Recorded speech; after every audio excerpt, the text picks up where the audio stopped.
پانی زندگی ہے، اور زندگی کو اللہ نے کہاں پیدا کیا؟ جہاں صحرا ہے، جینے کی کوئی امید نہیں، لیکن اللہ ایسے ہی بے جان مٹی کو دوبارہ زندگی بخشتا ہے۔ ایک اور اہم بات، اللہ اس عظیم عورت کے ذریعے صحرا کو مکہ بناتا ہے۔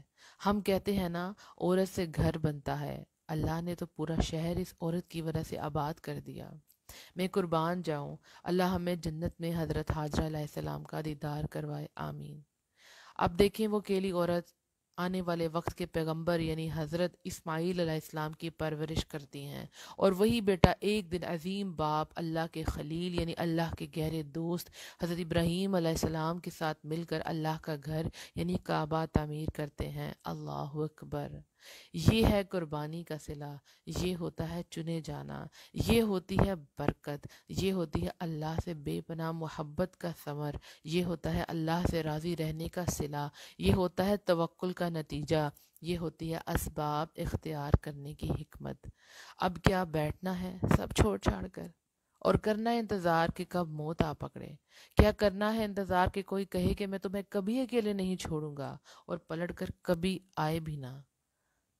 آپ ایک عظیم عورت ہیں، اور میں نے مضبوط اعصاب کی عورتوں کو دیکھا تو یہ محسوس کیا کہ وہ دبتی ہیں، گرتی ہیں، روتی ہیں، اور پھر زمین پر نہیں آسمان پر پرواز کیا کرتی ہیں۔ اللہ اکبر! تو اگر آپ اس وقت اکیلی ہیں تو آپ سے سوال ہے کہ آپ رک جائیں گی؟ بتائیں کہ آپ رک جائیں گی؟ ان میں سے کوئی بھی حالات آپ کے ساتھ ہیں، آپ اکیلی ہیں، تو یاد رکھیں آپ کو نہیں رکنا۔ ہم سب کسی نہ کسی اسٹرگل میں ہیں۔ عورتوں کو نارملی کمزور سمجھا جاتا ہے، لیکن نہیں، اللہ نے اتنی بڑی مثال قائم کی ہے۔ ایک مثال دی ہے، اس سے اوپر نیچے واقعات ہوں گے آپ کے ساتھ، اوپر تو نہیں ہوں گے، خیر یہ تو عظیم ہستیاں ہیں، جیسے حالات تو کسی کے بھی نہیں ہوتے تھے، ایسی آزمائشیں کسی پر نہیں آتی تھی۔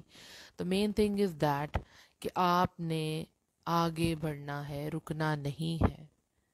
سم ٹائم ایک عورت پہ ذمہ داری اس کے بچوں کی بھی آن پڑتی ہے، اور وہ اکیلی ہوتی ہے۔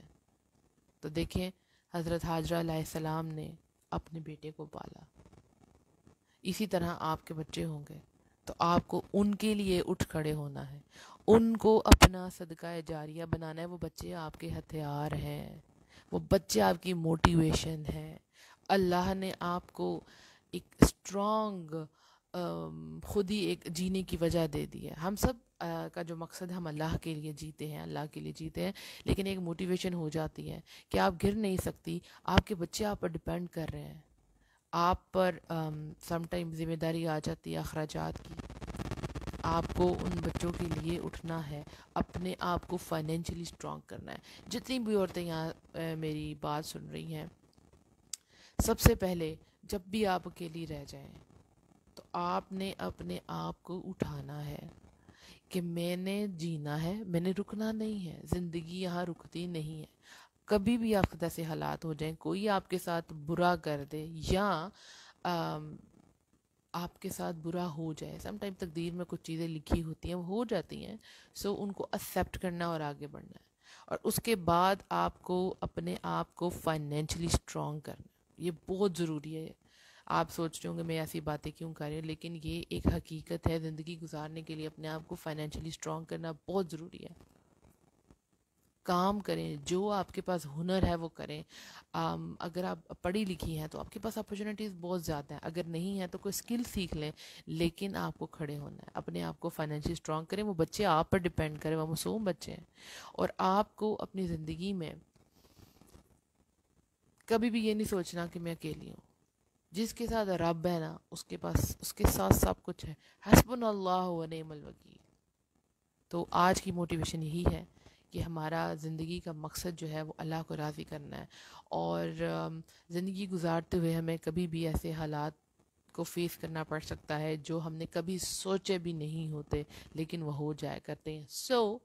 پھر رک جانا ہے نہیں، اٹھ کھڑے ہونا ہے، اپنے آپ کو اٹھانا ہے، کوئی آپ کو اٹھانے نہیں آئے گا۔ انشاءاللہ کل ایک نئی موٹیویشن کے ساتھ آؤں گی، اور مجھے یقین ہے کہ یہ سلسلہ ہم سب کو بہت زیادہ فائدہ دے گا انشاءاللہ، اور آپ سب میرے لیے صدقہ جاریہ بنیں گے، میری پوری ٹیم کے لیے صدقہ جاریہ بنیں گے انشاءاللہ۔ ایک دوسرے کا ہاتھ پکڑ کر ہم اس سلسلے کو جو ہے وہ سٹارٹ کریں گے انشاءاللہ۔ اپنا بہت سا خیال رکھیے گا۔ السلام علیکم ورحمۃ اللہ وبرکاتہ، وآخر دعوانا ان الحمد للہ رب العالمین۔